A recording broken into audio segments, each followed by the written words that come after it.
Voilà, c'est une personne d'une autre époque, hein, c'est une personne d'une autre génération. Malgré tout, il n'y a pas d'âge pour apprendre, il n'y a pas d'âge pour progresser. Et c'est quelqu'un qui ouvre les yeux sur sa vie, c'est quelqu'un qui ouvre les yeux sur ce mouvement. Alors, pour certains, il s'agit d'une dame qui va être de toute façon contrainte, entre guillemets, de se remettre en mouvement au niveau géographique. C'est pour ça que je te parle aussi d'un déménagement, parce qu'il y a un changement au niveau de son logement actuel. C'est comme s'il y avait une vente, une transaction, quelque chose qui allait bouger de ce côté-là, qui avait longtemps été bloqué au niveau administratif, mais il y a quelque chose qui est en train de bouger, en fait, de se transporter.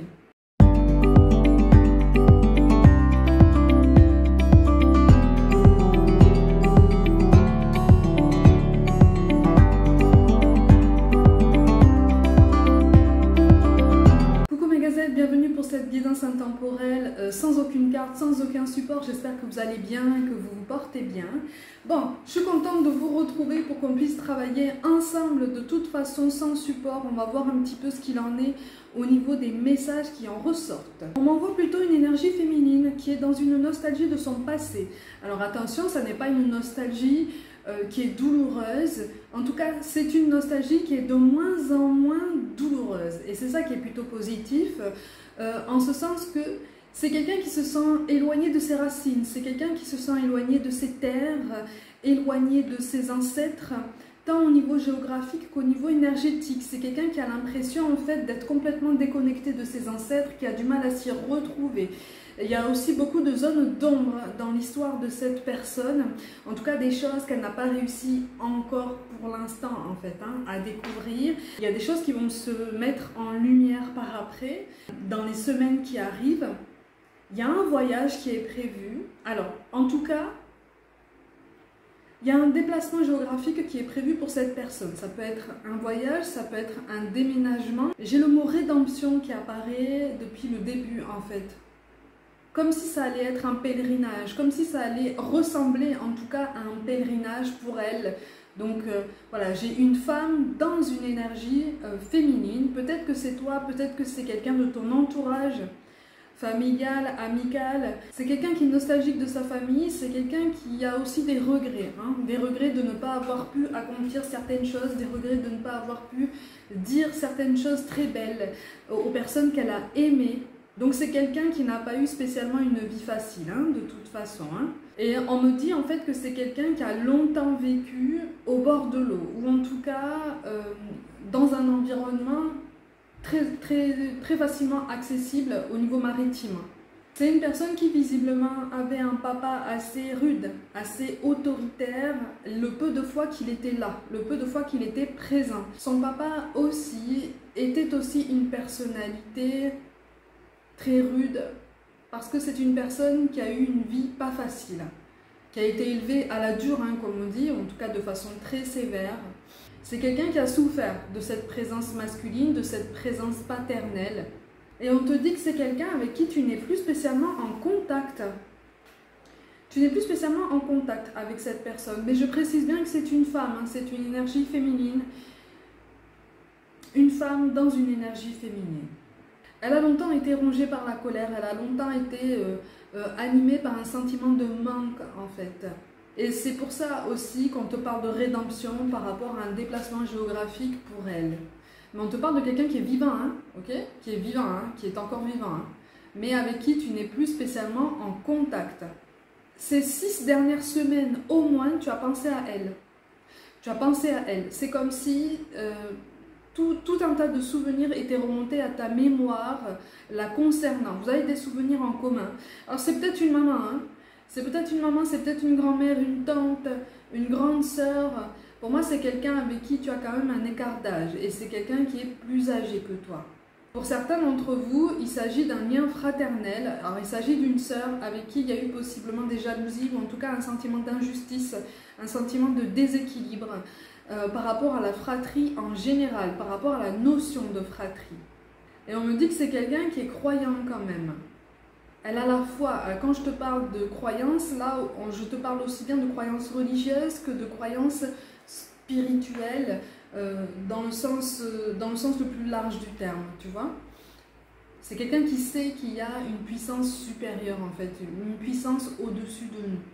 quelle qu'elle soit en fait. Et c'est quelqu'un qui, par colère et par désespoir et par sentiment d'injustice, a longtemps tourné le dos justement à une foi religieuse dans laquelle vous êtes né, si c'est quelqu'un de ta fratrie, ou en tout cas dans lequel elle est née, si c'est quelqu'un que tu connais de façon un petit peu plus éloignée. C'est quelqu'un qui avait perdu foi en fait en l'humanité, qui avait perdu foi en l'univers, qui avait perdu foi en elle-même. Et on te dit, on te parle en fait que c'est peut-être que c'est toi, hein, parce qu'on me parle d'une personne qui avait longtemps l'habitude de s'habiller en foncé, comme si elle portait le deuil pendant un moment. Hein. Et c'est même quelqu'un qui aurait pu guérir d'un chagrin d'amour avec quelqu'un d'autre, avec un autre homme. On te parle d'un homme, et encore une fois peut-être que c'est toi, on te parle d'un homme barbu, à la peau claire, à la peau blanche en fait, hein, avec une barbe bien épaisse, châtain clair, et les cheveux châtain clair aussi, les yeux noisettes. C'est quelqu'un qui était très renfermé, hein. C'était un homme qui était quand même assez timide, assez renfermé. Il y a eu un lien avec cette personne, il aurait pu y avoir quelque chose de beaucoup plus stable, de beaucoup plus abouti avec cette personne. Mais la dame dont je te parle l'a laissé s'en aller. Elle l'a laissé s'en aller. En fait, elle n'a pas voulu le retenir. Dans les premiers temps, elle a cru qu'elle n'avait pas su le retenir parce qu'elle ne se sentait pas légitime, elle ne se sentait pas assez forte, elle ne se sentait pas son égale en fait. Elle avait clairement pas confiance en elle. Clairement, je te l'ai dit, elle avait carrément perdu confiance en l'humanité, elle avait carrément perdu confiance en l'univers. Mais là, on te parle de quelqu'un qui est sur le point de renaître, si tu veux. Cette dame-là, effectivement, n'a pas refait sa vie. Elle a au moins 2 enfants qui sont très très grands maintenant, hein, qui sont adultes depuis très très longtemps. Elle a possiblement des petits-enfants dont elle a été coupée ou dont elle s'est coupée elle-même. Et c'est ce qui a accentué ce sentiment de manque en fait. Hein. Là, on te parle d'une dame qui est en train de se rendre compte que cette tristesse, elle l'a alimentée elle-même, malgré tout et malgré elle en fait, hein, sans s'en rendre compte. Donc c'est quelqu'un qui visiblement est sur le point d'entamer un voyage ou carrément de mettre en place un déménagement vers un lieu de vie beaucoup plus symbolique. Alors, soit un lieu de vie beaucoup plus rapproché d'un lieu de culte, ou en tout cas connu connu en fait pour prôner le culte religieux de sa foi, hein, qui lui appartient, qu'elle est en train de récupérer, qu'elle est en train de faire renaître en elle-même. C'est une force, hein. C'est une force qu'elle est en train de faire renaître en elle-même. Soit un lieu qui se rapproche d'un lieu très symbolique au niveau de l'enfance et au niveau de sa vision de la famille. Et visiblement, c'est quelque chose qui se trouve dans la nature. On me montre 2 chiens. Bon, on me montre 2 chiens, un noir et un noir et blanc, en train de courir, comme si c'était en fait vraiment des compagnons de jeu, des complices de jeu depuis toujours. Mais j'ai pas la sensation en fait que ces chiens soient encore présents, si tu veux. Ça fait partie de ses souvenirs, ça fait partie de ses réminiscences du passé, qui lui font du bien finalement, qu'elle avait repoussé pendant longtemps, et qui lui font du bien. En plus grande partie, c'est pas toi, c'est quelqu'un que tu connais. Et en plus grande partie, c'est quelqu'un de ta famille. Il va y avoir des retrouvailles par rapport à ça. Et toi, c'est comme si, pendant un moment, tu étais resté assez revêche à cette idée de garder ou de reprendre contact avec cette personne, parce que c'est comme si tu t'étais dit, mais de toute façon, elle n'écoute rien. Aucune communication n'est possible, elle se ferme comme une huître, donc aucun dialogue n'est possible, aucune communication, aucun échange, donc pourquoi est-ce que j'irais me fatiguer, pourquoi est-ce que j'irais me rechercher quelque chose en fait qui n'aboutira pas. Et là, il y a quelque chose qui est en train de bouger de ce côté-là, parce que visiblement, toi, tu as lâché prise par rapport à tout ça. Pour certains d'entre vous, c'est quelqu'un que tu as longtemps considéré comme ta tante. C'est pas forcément ta tante au niveau filial classique, on va dire ça comme ça, mais c'est quelqu'un que tu as longtemps appelé comme une tante, en fait, que tu as longtemps considéré comme une tante. Et encore aujourd'hui, hein, encore aujourd'hui, elle a une place dans ton cœur, mais c'est une place qui est vacante, c'est une place pour laquelle elle t'a donné l'impression de tirer un trait, en fait. Mais non, elle avait besoin, quelque part, elle avait besoin de comprendre certaines choses par elle-même, dans sa solitude et dans son isolement. Donc, on te parle de quelqu'un qui va sortir de son isolement, qui va sortir de son autarcie et qui va renaître à la vie. Par contre, on te parle d'un caractère quand même assez rigide encore, ou en tout cas quelque chose qui risque de dénoter encore par rapport au temps moderne. Donc c'est quelqu'un qui aime quand même les traditions, c'est quelqu'un qui aime que les choses soient faites selon la façon dont elle a appris qu'elles se faisaient. Voilà, c'est une personne d'une autre époque, hein, c'est une personne d'une autre génération. Malgré tout, il n'y a pas d'âge pour apprendre, il n'y a pas d'âge pour progresser. Et c'est quelqu'un qui ouvre les yeux sur sa vie, c'est quelqu'un qui ouvre les yeux sur ce mouvement. Alors, pour certains, il s'agit d'une dame qui va être de toute façon contrainte, entre guillemets, de se remettre en mouvement au niveau géographique. C'est pour ça que je te parle aussi d'un déménagement, parce qu'il y a un changement au niveau de son logement actuel. C'est comme s'il y avait une vente, une transaction, quelque chose qui allait bouger de ce côté-là, qui avait longtemps été bloqué au niveau administratif, mais il y a quelque chose qui est en train de bouger, en fait, de se transporter. C'est une dame qui a l'impression d'avoir perdu tous ses amis de l'époque, en fait. Tu vois, qui a longtemps en fait été dans l'incompréhension parce que elle a vu partir, elle n'a pas eu une vie facile, hein, vraiment. Elle a été pleine de courage, elle a dû faire preuve de tellement de courage qu'au bout d'un moment en fait elle n'a plus eu l'impression d'avoir assez de force pour mener une résilience, tu vois, une guérison. Elle n'a plus eu la sensation d'avoir assez de force pour remonter la pente.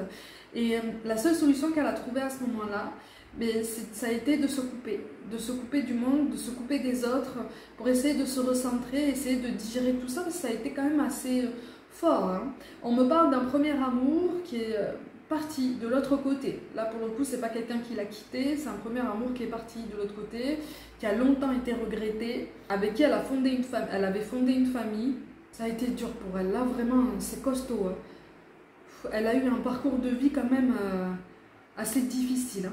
Elle n'a pas été habituée à exprimer ses émotions, elle n'a pas été habituée à exprimer ce qui se passait en elle. En fait, tu vois, elle fait partie de la génération qui a été longtemps habituée à contenir énormément, tu vois, à porter un masque, hein, ce qu'on appelle la poker face, pour rester forte, pour rester digne, pour ne rien montrer, ni à l'entourage, ni aux inconnus, ni à qui que ce soit. C'est quelqu'un qui a dû faire preuve d'une force de caractère que toi-même tu ne soupçonnes pas. En tout cas, que toi-même, tu ne soupçonnes même plus. On me parle d'une dame qui a des souvenirs de toi quand tu étais plus jeune, quand tu étais plus petit ou plus petite. Tu vois, c'est pour ça que je te parle de façon préférentielle d'une tante. Si c'est une grande sœur, c'est une sœur avec laquelle tu as quand même un écart d'âge, hein, qui a fait que de toute façon, on ne pensait pas forcément que c'était ta sœur, hein, au premier abord. Et c'est quelqu'un qui a longtemps souffert d'avoir perdu un enfant. Quand je te dis qu'elle n'a pas eu un parcours de vie facile, c'est vraiment costaud. Hein. Le chiffre 4 ressort énormément ici. Comme si vous aviez été 4 enfants, mais on me dit qu'il y a un petit ange qui a toujours manqué. Il y a un petit ange qui a toujours manqué. Donc il y a un enfant qui n'a pas survécu dans cette fratrie. Et ça a été une blessure longtemps ouverte en fait, hein, pour cette dame. Et c'est quelqu'un qui a longtemps refusé, justement par son éducation, d'être un poids pour qui que ce soit de sa famille. C'est pour ça que, au niveau des communications qui se sont possiblement espacées avec toi notamment, ça a été aussi motivé par le fait que, par fierté, par dignité et puis par le fruit de son éducation, elle a toujours refusé de dire ce qui se passait et elle a préféré se sacrifier, si tu veux, en passant pour quelqu'un de dur, quelqu'un d'assez rude comme ça, plutôt que de dire en fait qu'elle était dans une pleine détresse émotionnelle, une pleine détresse affective et qu'elle avait potentiellement besoin de soutien. Donc c'est quelqu'un en fait qui n'a pas voulu te déranger, qui n'a pas voulu être un poids pour toi, qui n'a pas voulu s'imposer à ta vie. Parce que visiblement, à ses yeux, tu avais déjà assez de charges, tu avais déjà assez de soucis, tu avais déjà assez de choses à t'occuper. Et donc, elle n'a absolument pas voulu en rajouter une couche, hein, comme on dit. Mais là, c'est quelqu'un qui va être dans un rapprochement géographique, malgré tout, par rapport à tout ça, et donc peut-être par rapport à toi. Tu vas entendre parler d'elle, de toute façon. Parce que pour moi, vous êtes quand même au moins 3 dans la fratrie qui êtes encore en contact de façon assez épisodique, mais vous êtes quand même encore en contact. Et visiblement, toi, ça fait 6 semaines au moins que tu penses à elle. sans comprendre pourquoi, sans trop savoir en fait ce qu'il advient d'elle, parce que tu n'as pas forcément osé prendre de ses nouvelles. Tu vas entendre parler d'elle de toute façon. Mais visiblement, tu vas entendre parler d'elle par quelqu'un d'autre de ta famille. Tu vois, par quelqu'un d'autre de ta famille qui va entendre parler en fait de son mouvement géographique. C'est un gros effort hein, qu'elle met en place, hein, de toute façon. C'est un gros effort qu'elle met en place pour se déplacer, pour s'ouvrir à nouveau au monde, pour se mêler à nouveau au monde. Elle est restée dans un mode de vie très ermite, ou en tout cas très ressemblant à celui d'un ermite pendant très longtemps. C'était sa soupape de sécurité, si tu veux, et pendant longtemps, on ne l'a pas comprise. Hein. Mais c'est quelqu'un qui est sur le point de s'ouvrir à nouveau au monde et qui va avoir besoin de ton aide, qui va avoir besoin de ton soutien, de ta patience. C'est pour ça que je te parle d'une réunion, d'une entrevue, de retrouvailles par rapport à cette personne. Et c'est quelqu'un qui sera assez malhabile dans sa façon de te montrer son enthousiasme et son amour. Mais c'est quelque chose qui n'a absolument pas bougé. Son amour pour toi est toujours resté intact, il est toujours resté très fort.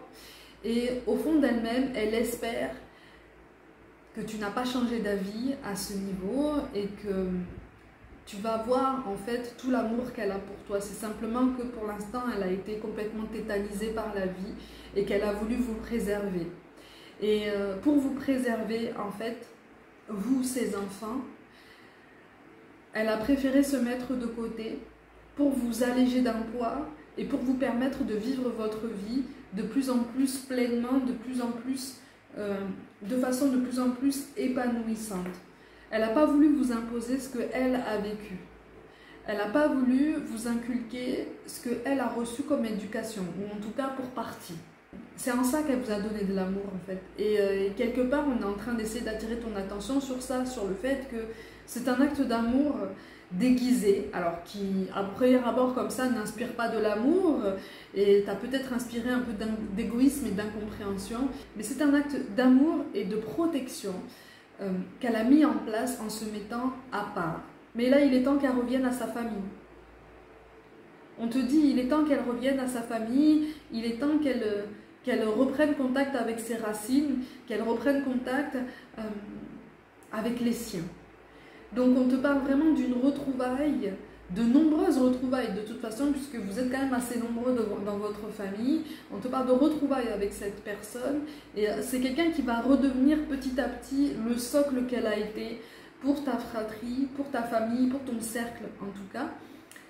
Même si elle ne sera pas très loquace, même si elle ne sera pas forcément très démonstrative, elle sera différente et elle t'apparaîtra différente de toute façon. Et c'est ce qu'elle espère du plus profond de son cœur, tu vois. Elle prend conscience qu'elle t'a vexé, hein. Elle le sait, hein. Elle le sait qu'elle t'a fait du mal, mais elle sait aussi que cet acte d'amour, toi, tu ne l'as pas compris sur le moment, tu vois. Tu l'as pas compris, tu as pris ça comme un rejet, tu as pris ça comme une mise en retrait, comme une grande injustice. Et en fait, non. C'était sa façon à elle de vous dire « je me mets à part parce que je veux vous préserver et je ne veux pas être un fardeau pour vous. Donc je me débrouille par moi-même, je vous laisse vivre votre propre vie puisque je veux que vous ayez une belle vie chacun d'entre vous. Et par le futur, on verra. Et le futur, c'est maintenant. Des retrouvailles sont à envisager et c'est quelque chose qui lui fait très peur pour l'instant. Mais en même temps dont elle a très envie, ou en tout cas de plus en plus, parce que ça lui a manqué tout ça, tu vois. Donc c'est une dame pleine d'amour et en même temps un grand manque d'amour et d'affection qui revient dans ta vie, qui revient dans ton cercle, mais avec de très bonnes intentions. Parce que de toute façon, elle n'a jamais eu de mauvaises intentions envers toi, ni envers ta fratrie, ni envers tes enfants si tu en as. C'est quelqu'un qui s'est effacé pour le bien des autres, parce qu'elle a toujours été éduquée comme ça, elle a toujours été dans le sacrifice personnel. Maintenant, il est temps de prendre un petit peu plus soin d'elle et de prendre conscience à quel point sa vie, son parcours peut être particulièrement inspirant, aussi bien pour toi que pour les plus jeunes générations de ta famille. Ça va être une source d'inspiration, ça va être une source d'écoute et d'apprentissage aussi. Ça va être une vraie richesse retrouvée. En tout cas, je te le souhaite parce que visiblement, c'est quelqu'un qui va revenir dans ton paysage de façon assez inopinée comme ça. Tu vas être vraiment estomaqué de la nouvelle qu'on va te transmettre, mais c'est quelque chose qui au bout d'un moment va te mettre en joie, puisque toi-même ça va te permettre de te reconnecter à tes racines et à ton sang en fait, à ta famille. C'est quelque chose qui va te ramener une stabilité dont tu semblais manquer en fait jusqu'à présent. Donc on est sur un nouvel équilibre général par un mouvement énergétique, par un mouvement de personnes et un recontact qui s'est longtemps fait attendre et qui va enfin avoir lieu. Ok ?